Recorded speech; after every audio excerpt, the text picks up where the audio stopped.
kabar? Nah, kalian tahu nggak sih kalau berbicara dengan orang lain ataupun teman dan menyapa guru itu termasuk dalam interaksi sosial loh. Hah? Masa iya sih?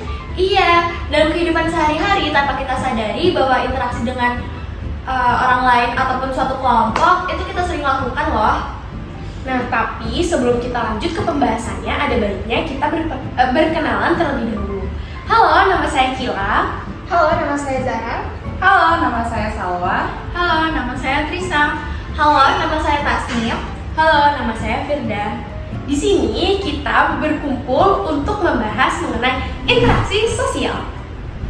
Teman-teman, tahu nggak sih secara umum ada dua bentuk interaksi sosial.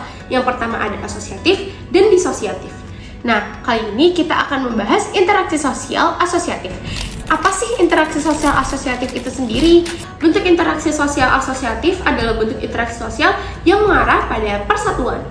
Ingat ya, begitu kalian mendengar tentang kata asosiatif, kalian bisa nih membayangkan kegiatan-kegiatan yang bersifat baik, teman-teman. Di video kali ini kita akan membahas lebih dalam mengenai salah satu bentuk interaksi sosial kerjasama. Kata kerjasama ini pastinya sudah tidak asing lagi dong di telinga teman-teman semua. Jadi, kerjasama sendiri bisa diartikan sebagai suatu usaha bersama yang dilakukan antar individu atau kelompok untuk mencapai suatu tujuan. Nah, dari penjelasan tadi kita bisa mengambil suatu kesimpulan nih, bahwa kerjasama hanya akan terjadi ketika ada pencapaian tujuan secara bersama, teman-teman. Nah, perlu diketahui juga nih, kalau dalam kerjasama harus ada kesadaran diri setiap orang yang terlibat dan suasana yang menyenangkan dalam setiap pekerjaan tugas. Kesadaran itu berisi adanya kepentingan yang sama antara individu dengan kelompok.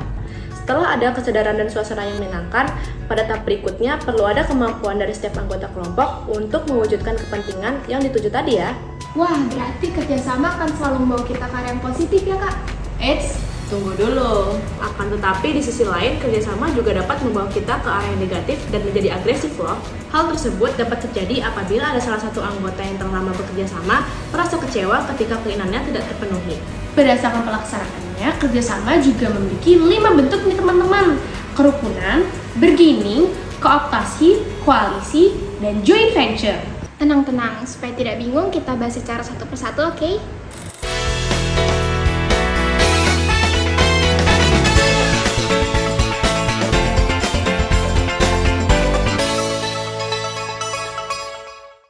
Baik teman-teman, tadi kita telah menyaksikan penggalan video menarik yang merupakan contoh dari bentuk kerjasama. Kira-kira peristiwa tadi termasuk dalam bentuk contoh kerjasama yang apa ya? Sebelumnya, aku ada info menarik nih teman-teman. Kalian tahu nggak bahwa Presiden RI pertama, Presiden I.A. Soekarno, pernah menjadikan gotong royong sebagai landasan membangun bangsa loh. Di dalam penggalan pidatonya, beliau berkata, masih adakah semangat gotong royong yang tumbuh dalam jiwa masyarakat kita? Wah, jadi ternyata gotong royong itu memang sudah ada dan menjadi landasan masyarakat dalam satu lingkungan ya. Bingo, betul sekali. Tapi makna gotong royong dalam kerjasama itu sebenarnya apa sih? Menurut KBBI, gotong royong berarti bekerja bersama-sama atau tolong-menolong dan bantu-membantu. Gotong royong atau kerukunan merupakan kerjasama tradisional yang ditanamkan sejak kecil untuk membentuk kehidupan yang rukun dan damai, dimulai dari keluarga sampai masyarakat. Tentu saja untuk melaksanakan gotong royong diperlukan adanya interaksi sosial yang melebihi suatu individu atau kelompok. Maka dari itulah gotong royong erat kaitannya dengan kerukunan dalam kehidupan masyarakat. Jadi itu tadi penjelasan mengenai kerukunan atau gotong royong sebagai salah satu bentuk kerjasama. Yuk lanjut ke bentuk yang kedua. Buka nggak ya? Buka nggak sih? Sebenernya aku udah buka deh.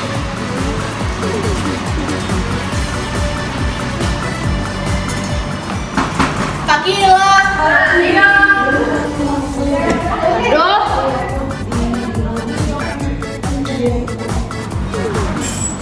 Iya, mau beli apa? Mau beli Popeye, sayur, sama putih. Setelah 18 ya kak? Wih, banyak nih, mau ngapain? Ya biasa lah buat BP.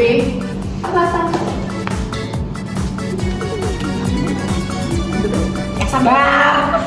Udah, totalnya 120. Malin dong. Serang ini kak. Kan kita beli banyak. Kan kamu beli banyak, kamu bayar dikit, saya rugi dong. 110 dah. Terus 5 dah. Tutup. Ih. Gak jadi dong.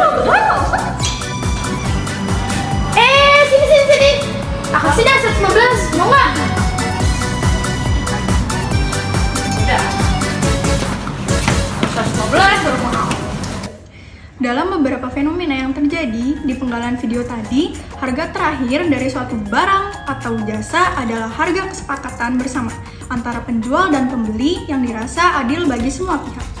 Hal tersebut tentu saja menunjukkan suatu kerjasama dengan bentuk tawar-menawar yang menghasilkan keputusan yang dapat diterima oleh semua pihak. Keahlian dalam berkomunikasi dan bersosialisasi juga sangat diperlukan dalam kegiatan bergaining. Maka dari itu, bergaining menjadi salah satu dari contoh interaksi sosial dalam hal kerjasama.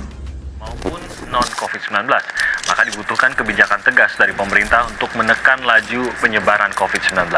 Wacana karantina wilayah atau lockdown pun kembali mengemuka. Mungkinkah pemerintah memang harus menerapkan kebijakan lockdown? Ini merupakan contoh dari kooptasi. Kebijakan pemimpin daerah yang menetapkan agar seluruh siswa belajar dari rumah selama masa pandemi, lalu diterima demi kebaikan bersama. Berarti definisi kooptasi adalah penerimaan unsur-unsur baru dalam kepemimpinan seperti kebijakan atau pergantian pemimpin demi tercapainya stabilitas suatu kelompok. Betul, itu bertujuan untuk menghindari konflik yang bisa mengguncang stabilisasi kelompok tersebut. Atau singkatnya merupakan kerjasama di bidang sosial politik. Baik teman-teman, kali ini kita akan masuk ke bentuk kerjasama yaitu joint venture. Joint venture adalah kerjasama dalam suatu usaha proyek tertentu. Kerjasama ini biasanya terjadi pada perusahaan yang berasal dari dalam negeri dengan perusahaan dari luar negeri atau asing. Joint venture ini wajib dilakukan oleh penanam modal asing dengan perusahaan domestik. Hal ini dikarenakan bisnis tersebut tergolong penting bagi negara dan menguasai hajat hidup orang banyak. Sementara bisnis yang dilarang untuk penanaman modal asing adalah bidang-bidang yang berkaitan dengan pertahanan negara seperti produksi senjata, mesin, alat-alat ledakan, dan peralatan perang. Joint venture ini dilakukan dengan tujuan supaya perusahaan yang memberikan kekuatan ekonomi kepada perusahaan induk mendapatkan keuntungan bersama. Pembuatan villa merupakan usaha di bidang pelayanan yang wajib mendirikan joint venture villa. Dan usaha villa merupakan salah satu dari sekian usaha proyek yang ada di Indonesia. Lalu masih dalam bidang politik teman-teman, menjelang pemilu tentu akan ada beberapa partai pendukung paslon-paslon tersebut. Seperti pasangan Anies Mohaimin dengan nama Koalisi Perubahan. Nah, yang terdiri dari partai pendukungnya itu Nasdem, PKB, dan PKS. Nah, lalu lanjut kita ke Prabowo dan Gibran dengan nama koalisinya Indonesia Maju, terdiri dari partai pendukung yaitu Gerindra, Golkar, PAN, Demokrat, PBB, Gelora, Garuda, Prima, dan yang terakhir itu ada PSI. Ganjar Mahfud sendiri nggak punya nama koalisi nih, tapi keduanya itu didukung oleh partai PDIP, PPP, Perindo, dan Hanura. Nah, koalisi antar partai politik ini biasanya ada ketika menjelang pemilihan umum yang bertujuan untuk memenangkan suara dalam parlemen. Jadi jika menang, maka kursi-kursi di parlemen ini akan banyak terisi dengan koalisi tersebut. Oleh karena itu, ini termasuk kerjasama di bidang sosial politik. Nah, itu tadi penjelasan mengenai interaksi sosial asosiatif, yaitu kerjasama beserta contoh-contohnya. Terima kasih, sekian dari kami. Wassalamualaikum warahmatullahi wabarakatuh. Dadah.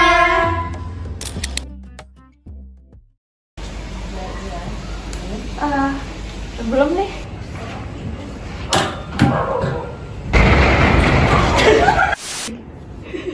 Dia mana? Wah, berarti kerjasama hanya akan apa tadi? Berarti kerjasama hanya akan membawa kita ke arah yang positif ya, Kak? Kenapa sih yang salah satu contoh dari bentuk Kepemimpinan atau kebijakan atau kok gini sih, weh? Mohon maaf. Risa, nama saya Tasnim, Nama saya Firda. Ada di sini. Setelah 18 ya, Kak?